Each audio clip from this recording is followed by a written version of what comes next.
Good afternoon, everyone, and welcome to the Front Row. My name is Jamie Williamson. I'm the Executive Vice President here at Scripps Research. And I'd like to welcome you to our lecture by Professor Supriya Srinivasan, who's in the Department of Neuroscience. The subject of her lecture is going to be the gut-brain axis. Now, I think we all understand at a really visceral level what the gut-brain axis is. This is what you experience when you're out at dinner and you're looking and you say, okay, I love what I'm about to eat. This is going to be terrific.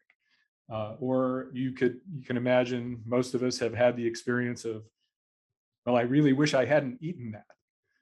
But these are emotional responses that you understand and experience every day between the brain and your gut. And what Supriya is really going to tell us about is a whole symphony that's going on behind the scenes, where your brain is communicating with your gut in order to orchestrate, to both sense and control metabolism. Now, this is a complex subject, and really understanding neuroscience and the human brain, it presents some real experimental challenges. And so another theme of what she's going to talk about is using model organisms. And I'll let her describe how she uses the nematode C. elegans as a system that gives us entree. And there's something about food and the environment. This is evolutionary conserved. I mean, the quest for food is one of the most fundamental things as an organism. And it's no coincidence that much of the circuitry that controls our brain and our quest for food is actually conserved in a lot of organisms. So now, one thing I just want to make sure everyone understands is that we are a biomedical research institute. We're not in the position of offering specific medical advice, but I do want to invite you all to engage in the Q&A. So at the end of Supriya's presentation, I will come back and we'll have a little discussion. So you can type your questions at any time through the presentation into the Q&A, and I'll moderate the discussion at the end, and we'll have a nice chat. So I think Supriya, you can grab the screen, and it's my pleasure to introduce you as the front row lecture speaker today. Thank you, Jamie, for your kind introduction. And so, as Jamie mentioned, I'm here to discuss the sort of internal conversation that goes on between our brain and our gut, and what implications that might have for metabolism and longevity. One of the observations that I always found absolutely fascinating was the diversity that we see in basic aspects of our physiology as you go around the world. So, for example, as one of the striking features is the extent to which our fundamental characteristics, like our height, our stature, our body weight, are diverse as we go around the world. But at the same time, they're also conserved within families, right? Both genetic evidence and our lived experience tells us that genes run in families and they control aspects of our physiology. This general notion has been captured in art through the ages, right? Sculpture dating back to 30,000 years plus, as well as modern art, more modern art in the 20th century, ranging from the 1300s on, has captured the sort of general notion of feasting and the resulting changes in our body metabolisms. At the same time, though, we also know that there's a pretty big influence of the environment on controlling our metabolism. So this is an index of the body mass index captured around the world from 1975, published recently in The Lancet. And as you can see here,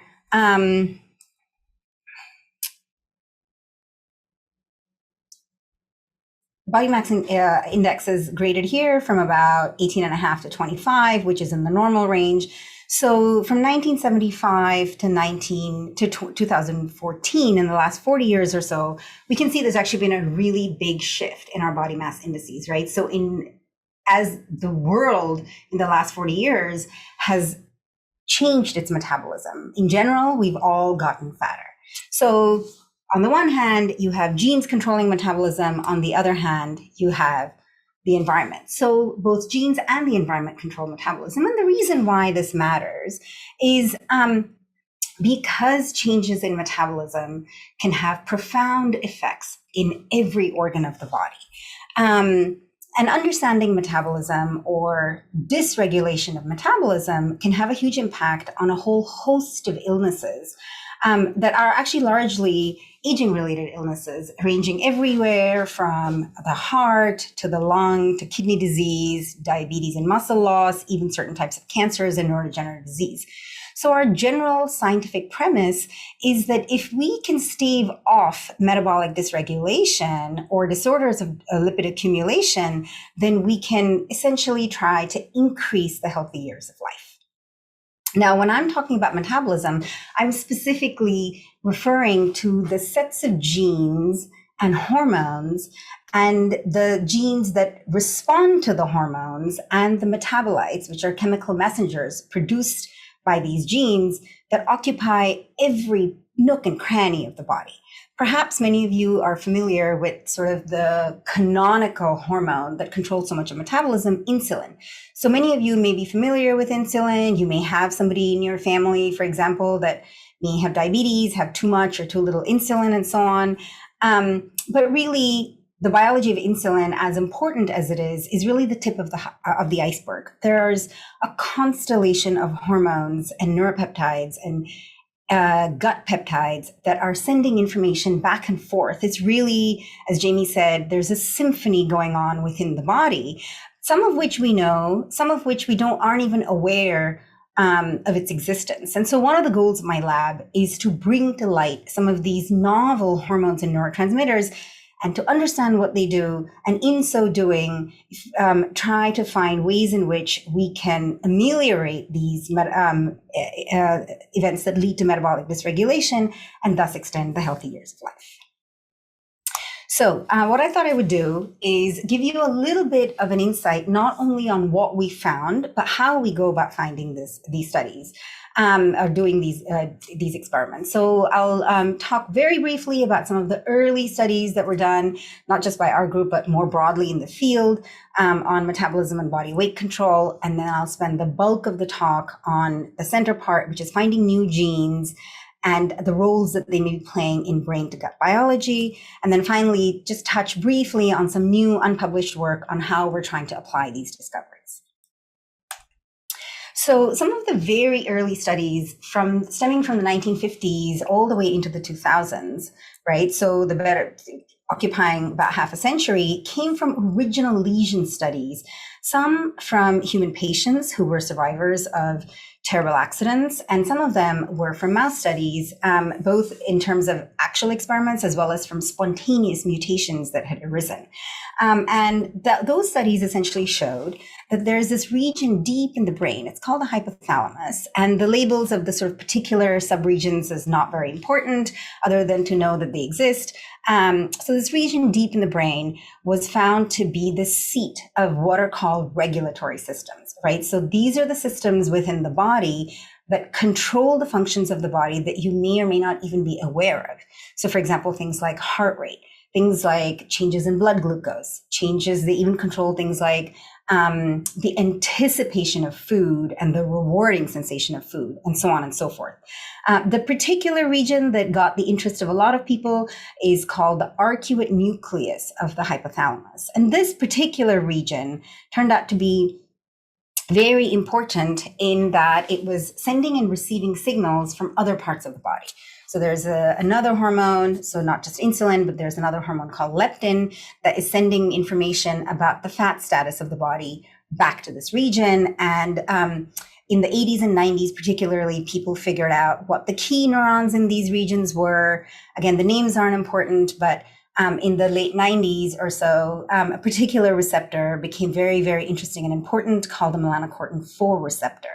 And this receptor is essentially, as the name suggests, something that receives a signal from outside of the cell and changes the properties of the cell, This particular receptor is sitting in neurons, so it receives information from other neurons and changes the properties of those neurons. Our own work on the melanocortin 4 receptor was based on mutations in this receptor that were found in people. So these people had extreme obesity, and from sequencing their gene, people found that there are mutations. So everything here with an arrow is a mutation in this receptor that causes the receptor to malfunction, right? And so this was pretty much the conventional way of finding genes that were associated with some aspect of physiology or behavior, right? So people went painstakingly. You had to get a spontaneous mutation. You had to get lucky to find something like that. You had to identify patient populations. And then you had to know which gene you had to look at and sequence, and then you could study it, right? So it was kind of painstaking. But then the genomic revolution happened beginning in the mid-1990s and is still very much ongoing. And one of the pivotal things of that genomic revolution was the sequencing of genomes. So in other words, the genome is the complement of all of the genes that are found in any given organism, right? And so there were simultaneous efforts in sequencing not just the human genome, but several other genomes of the so-called model organisms, which I'll get into in a lot more detail in a moment, right? So these were organisms that scientists had been studying for one reason or another, and all of the complement of genes that make up that organism began to be sequenced. One of the most fundamental findings that came out of that work is that there are many shared genes and genetic ancestry between species. And so so as an example, Caenorhabditis elegans, which is the model organism that we heavily employ, has about 20,000 genes. It's depicted here, but over 60% of those genes are similar or identical to that found in humans. So what that does is it affords us the opportunity to start looking at genes or the roles of genes in these simple systems in which we can manipulate and conduct experiments at a really large scale, and then relate those findings back to what we see in humans. And so I'll go a lot more into this particular model organism that we like a lot. It's called Caenorhabditis elegans. And I have a little video that should go on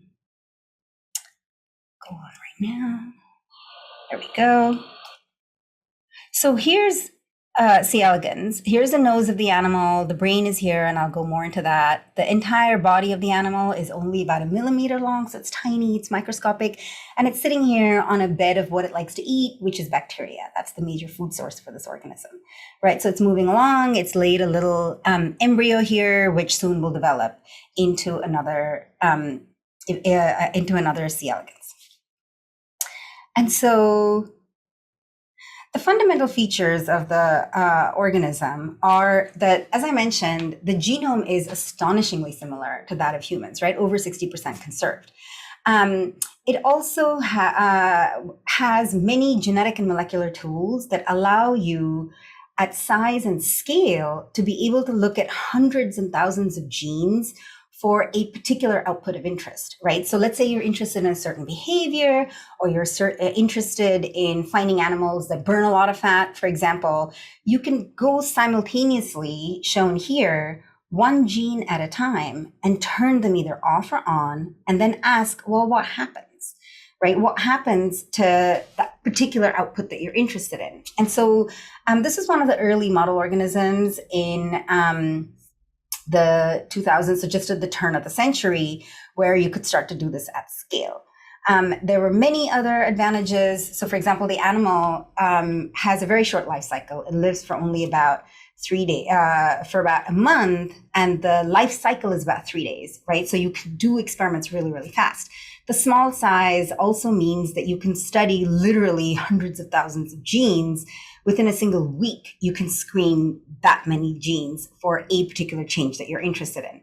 The other beauty of working with the system is that it is possible to manipulate genes in living animals. And at the time, it wasn't really possible to do this in any other system at this scale. That's changed. This can now be done in other systems as well, but for its time, it was pretty unprecedented. There are other advantages. And so I just want to show you the sort of tools and readouts that we have at our disposal to start asking these questions about how the brain and the gut may communicate with one another. And so here's an animal that's, of course, blown up manyfold. And the animal has exactly 20 intestinal cells that are depicted here.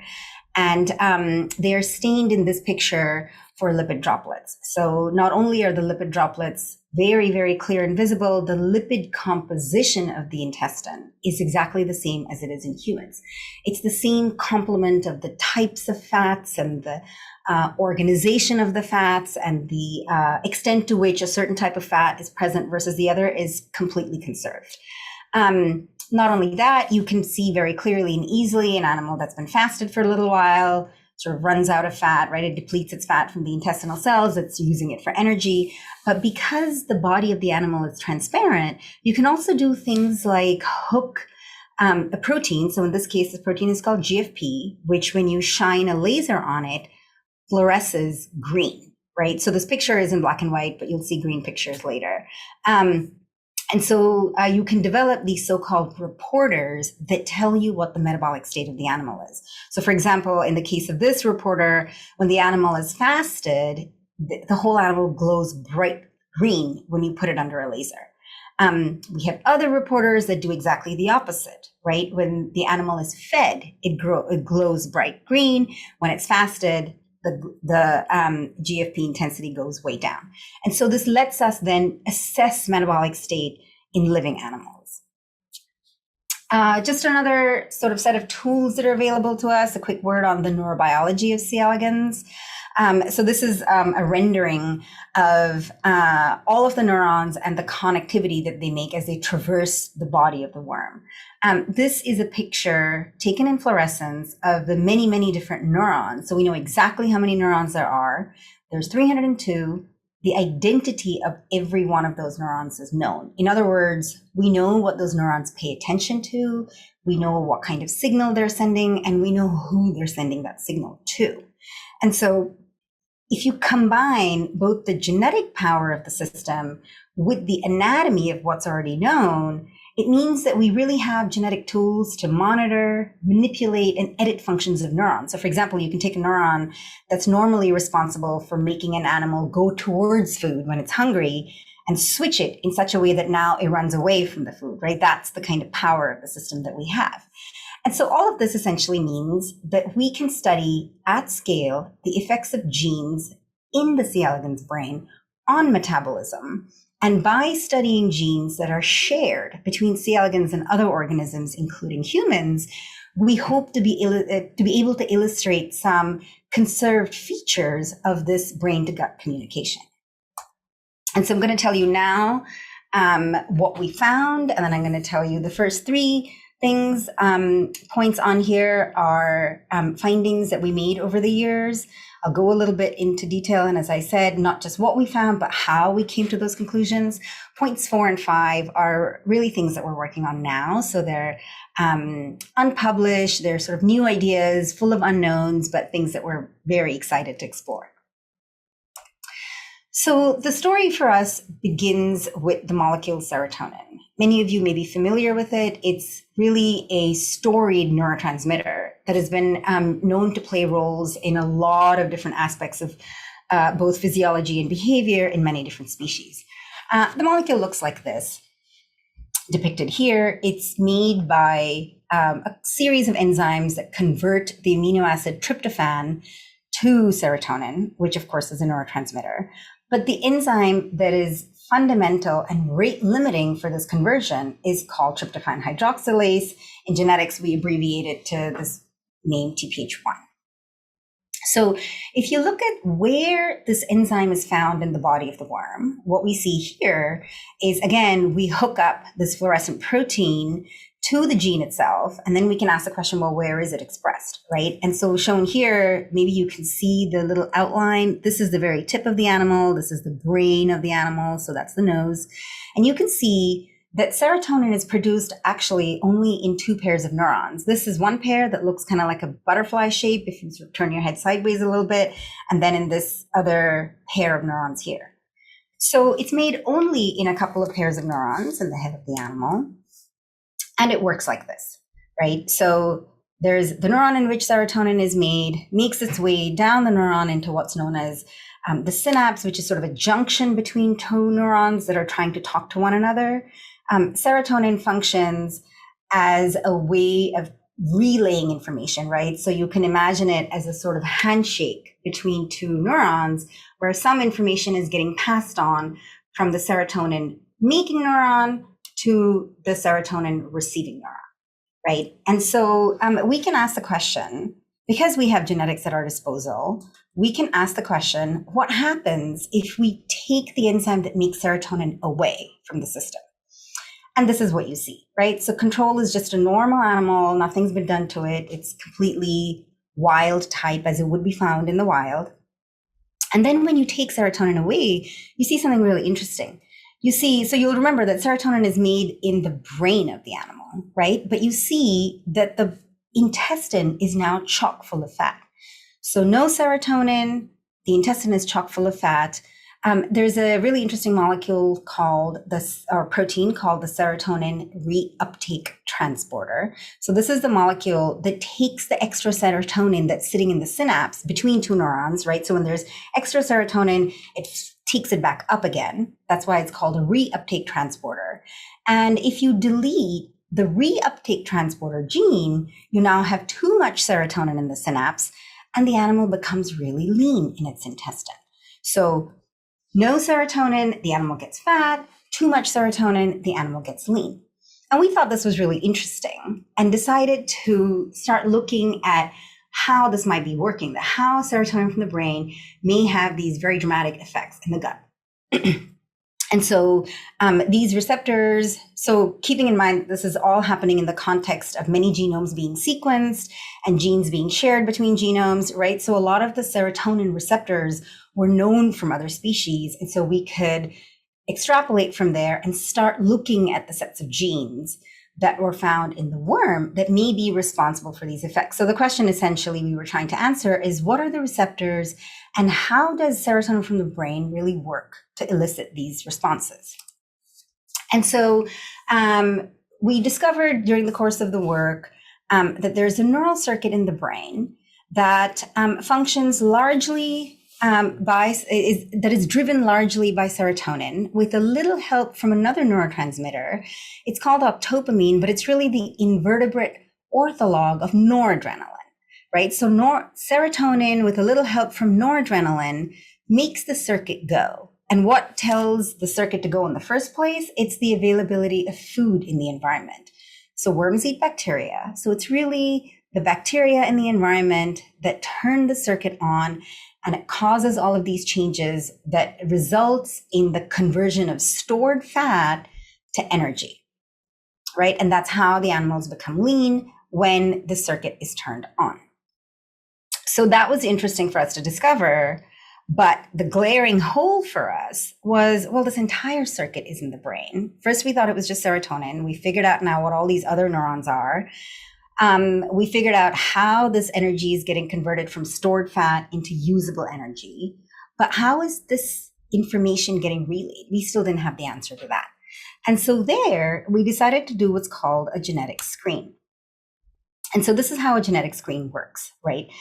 What we can do is remove a particular gene from the genome, okay, in a living animal, right? So remember, there's over 60% of the genes are shared between worms and humans. And so if we want to find things that are conserved, we can just take that subset of genes, remove individual genes, and in every one of these little wells, just for reference, each one of these little plates is about the size of 2 business cards kept side to side, right? And each one of these little wells will hold 30 or 40 worms. And so pretty rapidly, we can screen through gene by gene, the sets of genes in the genome that may be responsible for a brain to gut signal, right? And so it essentially involves, you set up the screen, the animals are microscopic, so we look under a microscope, we collate all of the information, we look at the data, and we repeat the cycle until we find the gene that we think may be responsible for the effects. So you'll notice here that we're not making any decisions ahead of time about which sets of genes are important. We're just letting the biology tell us where to look. And so we found this really interesting peptide. It's called a tachykinin peptide. It's very conserved. It's found in all the way from invertebrates all the way to the vertebrates and humans. And what we found was that this tachykinin peptide is secreted. This particular neuron, again, the identity of it is not important, but it turns out that this neural circuit switches on a particular neuron, which then secretes this tachykinin peptide into the circulation of the animal, which then converts the stored fat to energy. So that was pretty interesting. We were then, of course, interested in finding, well, we found the peptide, but what's the receptor? Who receives that information in the gut? So there we actually got a little bit lucky because we knew the identity of the tachykinin peptide, and we could pull from knowledge from other genomes. And we were able to find a short list of receptors that were likely to be the candidates. And we looked through them and found the one that is responsible. In worms, the name is called, the receptor is called NPR22. The name is not important. The take home here really is that the tachykinin receptor sits on the cells of the intestine and turns on this enzyme that converts stored fat to usable fat. So one of the things that we noticed is as we were starting to sort of define this brain to gut axis that's converting information about food and bacteria from the environment into a metabolic switch, we noticed something really interesting, right? It wasn't that the animals were becoming leaner because they were somehow sickly or that there was, in some way something wrong with them. They were skinny, but they were metabolically very robust. And the way we could tell that is because we can measure the actual metabolic rate of the animals, and that's depicted here. So when you throw in a little challenge, we could see that these animals depicted in the brown, which had tons of this tachykinin peptide, performed really well, right? So they increased their metabolic rate much more so than the normal animals did. And so we knew that they were healthy, but they kind of had this sustained increase in metabolic rate. And it made us wonder about a couple things, right? So there had been this sort of long-standing notion in the aging field that if you decrease metabolic rate, it increases lifespan. And this had been observed actually all the way from the 1950s, first in rats, and then it was observed in C. elegans. It was observed in another model organism that people use called Drosophila. It was seen in mice. It was even seen in non-human primates. And so there's this general sense that if you and you could do this in any one of different ways, right? You could do it genetically, but you could also do it through caloric restriction. So caloric restriction has long been known to increase lifespan through sort of chronically decreasing metabolic rate. But here we were in a system that made the animal leaner, but it was increasing metabolic rate. And so we got curious about whether if you increase metabolic rate to this extent, whether we actually do something bad to the animal, right? Does it live for less long? And so we did, it's a simple model that we're using, right? So we have a system in which we have a transgenic worm that has too much tachykinin, right? And so the metabolic rate is really high. And we ask the question, well, what happens to its lifespan? And I told you the lifespan, the animals live for about a month. And so we can score this over, I'm showing you one experiment here, but we can score this over hundreds of animals. And we could see that even though these animals had very high metabolic rate, they actually didn't have that much of a change in lifespan, right? So that's these transgenics with very high metabolic rate are shown in gray relative to the black, right? So maybe there's a little effect, but it's not significant. It's sort of not really anything meaningful. And so we thought, okay, well, at least we didn't do something to sort of kill off the animals faster. But then we started thinking, well, why is that, right? The findings on reducing respiration and decreasing metabolic rate on increasing lifespan are very robust. So what is it with the opposite that affords it some sort of protection? And so we started thinking about this a little bit more and decided that to get to the bottom of this answer, we needed to solve this sort of mystery of what was happening from the time the tachykinin signal got to the surface of the intestinal cell and the energy started to get converted from stored fat to usable fat, right? And so we did, again, the thing that we would do in this situation, a genetic screen.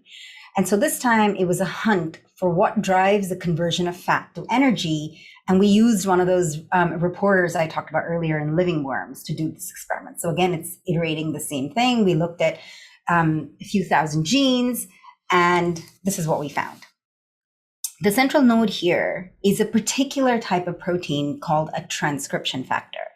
And transcription factors are unique because they have this amazing property of being able to bind to DNA and tell the DNA that it's bound to how much of it it's allowed to express, right? So how much of it are you allowed to turn into usable information for the cell? And so what we discovered in studying this transcription factor and how it was working in the gut cells of the worm was that its normal job is to keep the level of energy conversion pretty low, right? So when this circuit is on, you're not burning a lot of fat. You're just sort of eating and you're just sort of going about your business if you're a worm, right? But when you turn the circuit on, the stored lipids in the intestine start to get oxidized, mitochondrial respiration goes up, and you start to generate a lot of energy. In so doing, though, it turns out that there is a protective response that's initiated in the mitochondria of those cells. And what that protective response does, which takes the form of another transcription factor that goes back into the nucleus, which is really the sort of control center of the cell, and says, hey, there's a certain amount of activity that's going on in the mitochondria. There's a certain amount of stress. Tune down the amount of fat that you're burning. Don't go so fast. It might have an effect on the longevity of the animal. So this little protective loop keeps everything in place. And so we asked the question, what happens if you turn this loop off, right? So first of all, if you cut the loop right here, right? So you have a lot of tachykine getting secreted, but you turn it off here, neither do you get a lot of fat loss, nor does it have an effect on the longevity. But the minute you turn this cycle on, and then you say, I'm going to let you burn a lot of fat, but I am not going to let you send a protective signal, we see that the lifespan reduces dramatically. So how do you convert this change in lifespan, right? So the green lines show a reduction in lifespan. So if you convert this to human years, I did the calculation, it's the difference between, if you assume that the average person lives to 80, then this would be the equivalent of cutting your lifespan down to your mid-60s, right? So it's actually pretty significant. So it turns out then that this brain to gut signal that we found not only interprets and senses information from the environment and sends it to the gut, but that the gut itself initiates this little protective response that makes sure that all of the information that's coming from the environment protects the longevity of the organism. So I've told you so far the ways in which we think that the neurotransmitter serotonin is a principal driver of fat loss, and that it affects its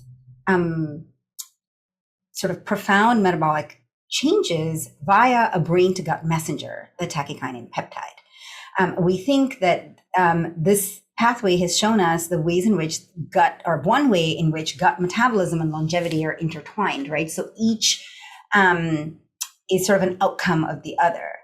I'll now get into some of the new work that we've been doing on what we think is really going on in the gut, and then how we can apply this knowledge.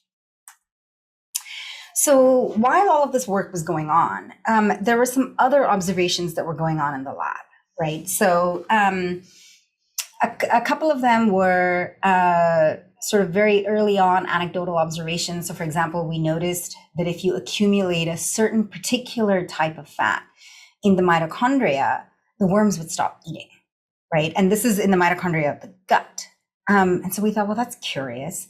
And then we started observing, so here's another video of a worm. So in this case, we've put red fluorescent protein into the pharynx, which is the feeding organ of the animal, right? So just to show you how an animal kind of normally feeds. So that's shown here. They look like sort of disembodied feeding organs, but it's just because we have a laser that's showing us where the feeding organ is, right? So we're looking at these animals, they're moving. And this is typically what happens while the animal is put on a certain type of bacteria, right? It turns out, though, that if we put it on a different kind of bacteria, the animals become completely still, shown here, right? So depending on the kind of bacteria the animal is exposed to, the way it behaves in response to food is very different. The other thing we were starting to collect some data on is this tachykine peptide that we found here in the circulation fluctuated very dramatically based on the state of the gut. So if the gut was depleted of its energy, either by fasting or by genetic means, we would see this sort of dramatic rise in the amount of tachykine peptide that was entering the circulation. But when you put the animal back on food, it would just go right back to its normal state, right? So we were starting to wonder, we think of the brain as the control center of the organism sending information to the gut, but is the gut paying attention to what's going on too? So we sort of got curious about that. And so the way we decided to address that question this time is, remember I said we have a lot of genetic tools that we can use to get into different parts of the animal. And so we found these sort of regions of the genome that let us control whether we are going to be in the anterior part of the gut, shown here, or in the rest of the gut. So we can get in there. And what we're interested in knowing is what sets of genes are getting converted to proteins, which are really the machinery of the cell, right? So every cell of the body, and this is true in any organism, every cell of the body has the exact same complements of genes, right? The genetic code is the same in every cell. But surely we know the difference between a gut cell and a liver cell and a brain cell and a muscle cell. They're all different. They're all doing different things. And it's because the same genetic code is sending different messages in the form of mRNA, which is then making different complements of proteins, which then, because they form the machinery of the cell, make each of these cells different from one another.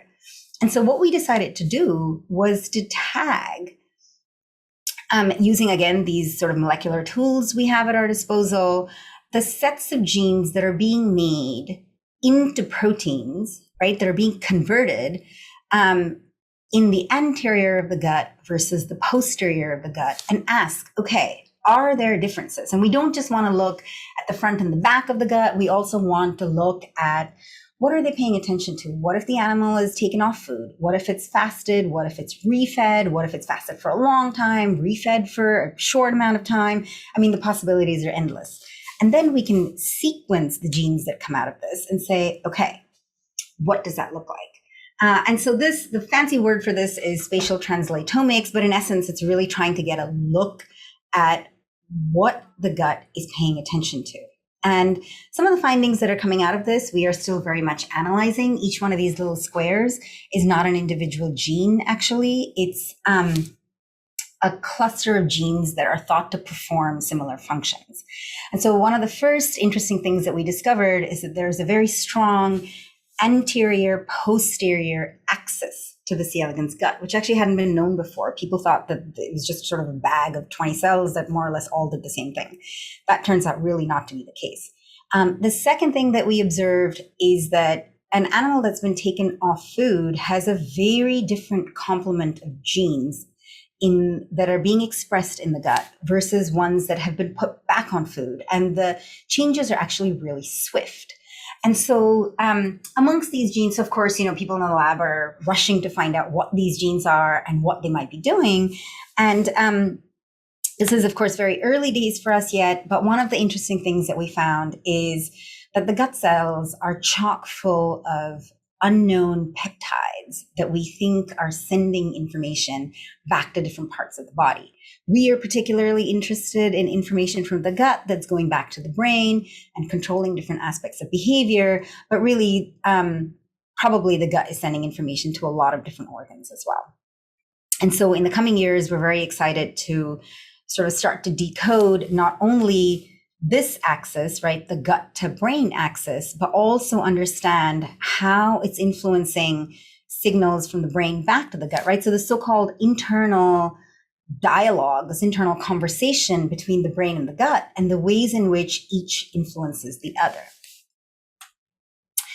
So while all of this work was going on, we also got curious back to the sort of idea of conservation, right? So the tachykine receptor that we found that receives the signal from the brain and is sitting on the gut cells of the animal turns out to have astonishing conservation in vertebrates, right? Particularly, we're interested in looking at humans, and we are interested in looking at mice, which are, of course, a very powerful model system as well. And so this receptor, again, is a member of the serpentine class of receptors, so called because of their sort of serpentine appearance and their transmembrane domains that make them very well poised to receive information from the outside of the cell and affect a change in the cell. Very similar to the melanocortin 4 receptor in that sense, except a totally different receptor, right? So shown here in red, so we looked essentially to see how many polymorphisms or changes across different people are observed in this receptor, right? So it turns out that there are little subtle changes that may or may not change the function of this receptor that are found in higher or lower frequencies in different populations. And the functional roles, so the ways in which these little changes, these polymorphisms may affect the function of this protein are completely unknown. But we did get lucky in that we found a small molecule that can be used to turn on this receptor.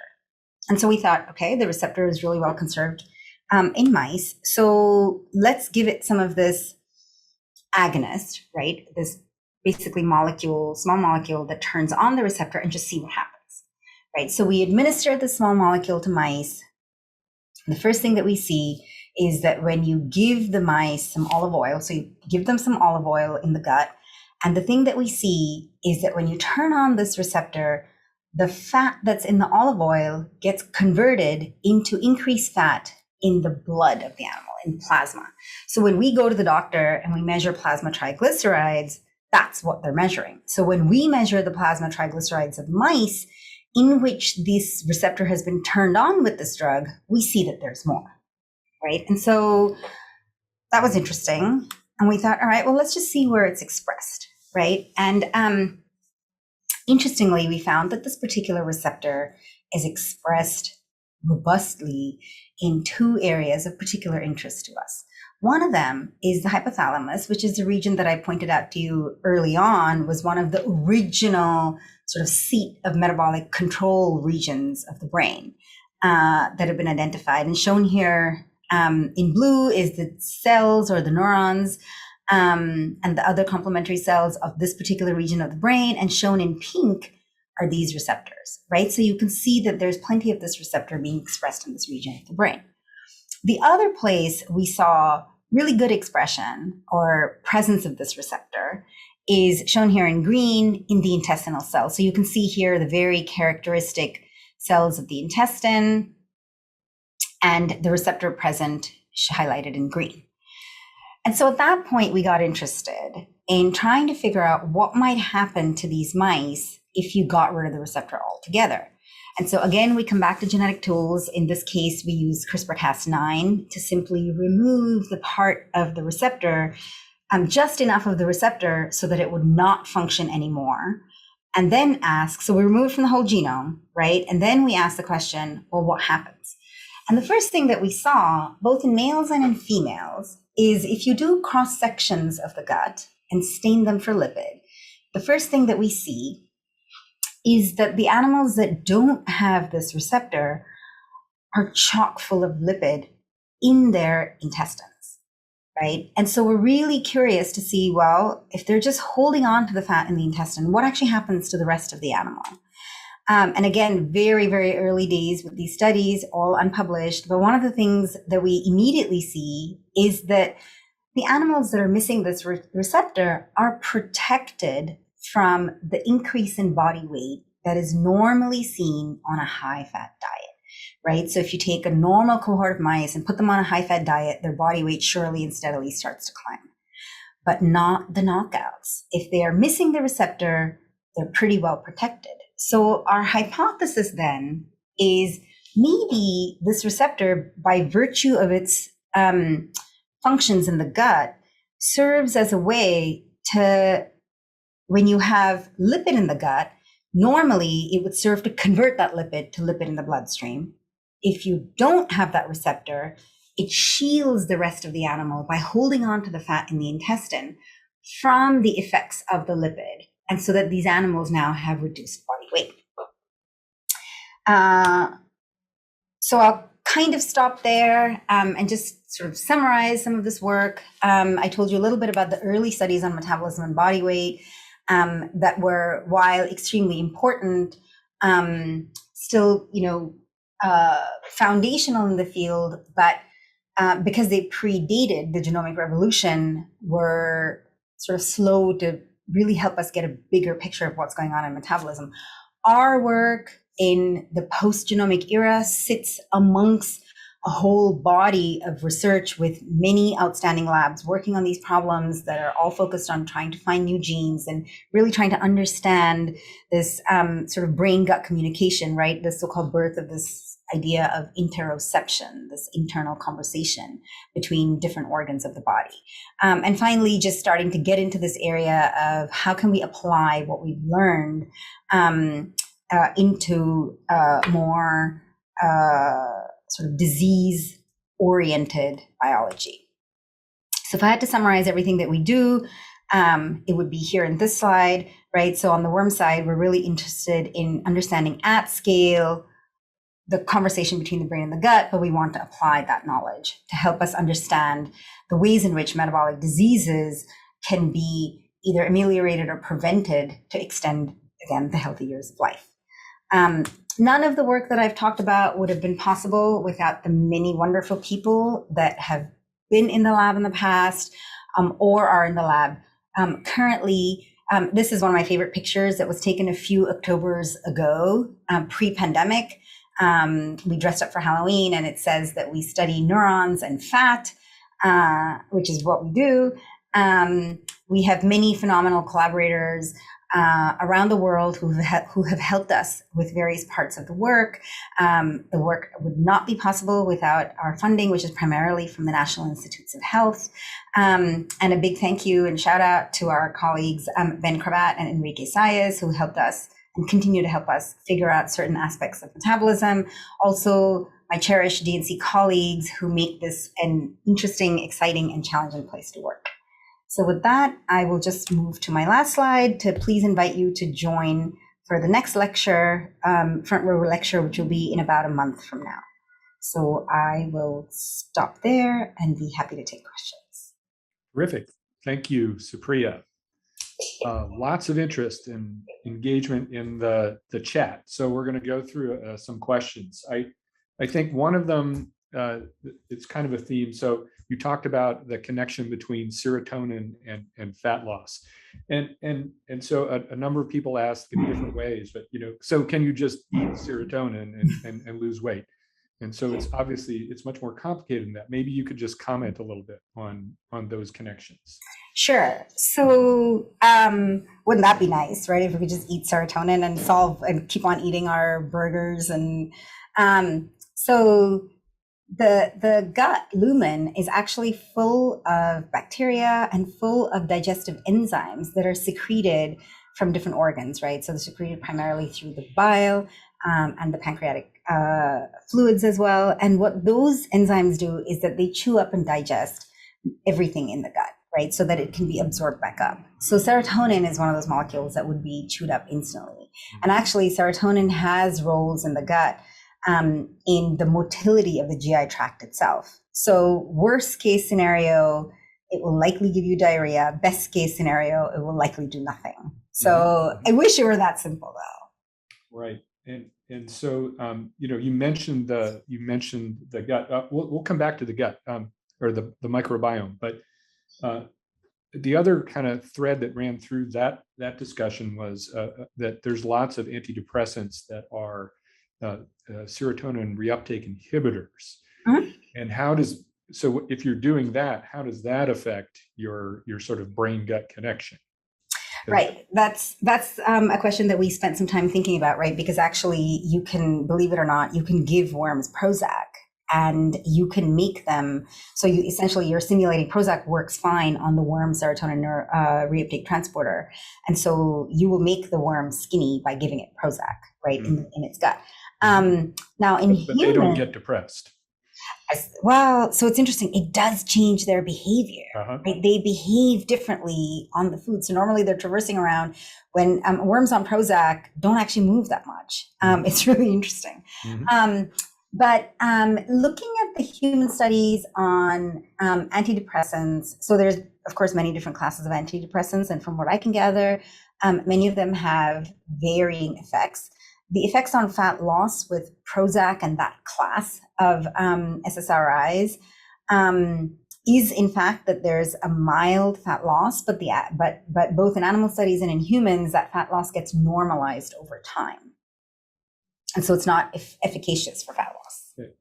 Now, I know you touched on this briefly in your talk, but there was a couple of questions about, you mapped all of these circuits in C. elegans, but are all those genes really in humans? And does the same thing really happen? So how do we think about that? So of course, it's difficult to do experiments in humans. So we're not going to take a circuit discovered in any species and try to manipulate genes in humans. So that's the first thing we're not going to do. Yep. But at the level of conservation, meaning, are the genes really the same?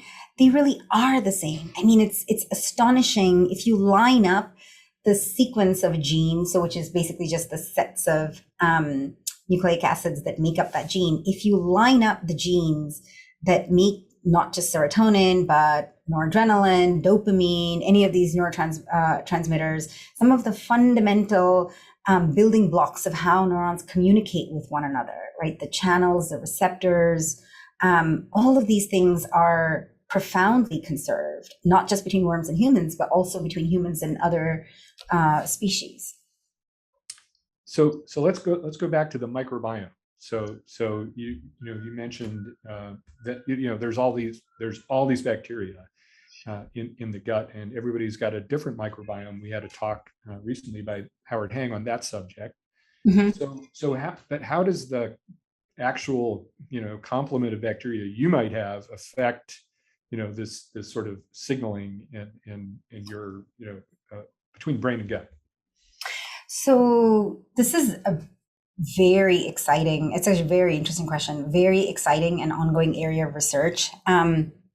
It's not something that we directly study in our lab, except we are starting to get very interested in these differences. So if you put worms on different types of bacteria, and the bacteria that worms are used to cultivate in the lab, by the way, are all the ones that are found in the human gut. They're all different versions of E. coli, right? So we're actually studying human gut bacteria in trying to understand these responses. There are some studies that have been done showing that there are signals coming from particular clades, right? So the microbiota aren't just individual bacteria. They're trillions of different bacteria organized into different clades that perform similar or different functions. And it turns out that it's not just about having gut microbiota, it's having the right ratio of these different clades that promote either a healthy phenotype or an unhealthy phenotype.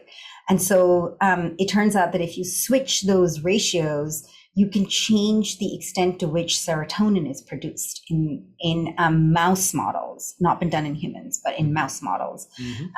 So we do think that the bacteria will play a role, but we don't know yet whether it's actual signals coming from the bacteria or how they're modifying the environment and the lumen that elicits that change. Okay. I have a question. So I'm curious. So, you're feeding the C. elegans bacteria. So do they have a microbiome? I mean, do they actually have live bacteria in their guts that are, secreting metabolites that affect how they feel? Right. So they do have bacteria in their guts, but the feeding organ does a pretty good job of chewing them up, right? So you have to think about it more like the environment that they're roaming around in is really the equivalent of their gut of their gut bacteria, right? And it's, in the lab we like to do very controlled experiments where we want to know every single variable going into an experiment, so we do one bacteria at a time. But that's really not how they are in the wild, right? They're in a constellation, and people have studied the different metabolites that are secreted by these different bacteria, and they are different. Okay, we are coming up on the hour. I want to be mindful of time, and I just want to finish up with one last question, which is really a personal question. So Supriya, how did you come to be here? How did you fall in love with science and become a faculty at the Scripps Research Institute? Well, that's a big question. I'll answer it sort of. I try to be succinct. I was always interested in science growing up. I just thought using our knowledge and using our ability to do experiments to understand the world was just magic, right? So I was always fascinated by that. And I was always also fascinated by the living world. And so, like many people as teenagers interested in biology, I thought I would become a doctor. And then when I was in college, I had a professor, it was a molecular biology class, and I had a professor whose eyes would twinkle, and he would say, "This is a very lucky time to be a biologist." And I had, he was talking about the genomic revolution, and I had read all of these sort of lay books on the foundational discoveries of the 20th century that ushered in the molecular biology revolution. And I thought, boy, it would be so cool to be part of the group of people that do that. And so then, one thing led to another. A lot of it is really luck and timing and happenstance and that sort of thing. And so here we are. And what fortune favors the prepared mind.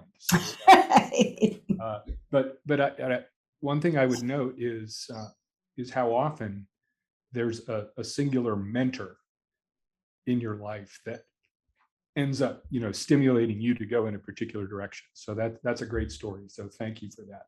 Now, thanks to all the audience. There's a lot more questions. We will have the opportunity for Supriya to answer some of them offline. And we've got a transcript of this. The recording will be available on frontrow.scripps.edu. And I would like to welcome you to attend Martin Lotes, who's up on November 11th. And he's going to be talking about a subject that's certainly of interest to most of us, which is osteoarthritis. So thank you. That was a really brilliant, clear lecture. Thanks, Supriya. Thanks for representing Thank you so much, Scripps Jamie. well, and thank you to the audience for engaging throughout the talk. We wish you well. Goodbye. Thank you.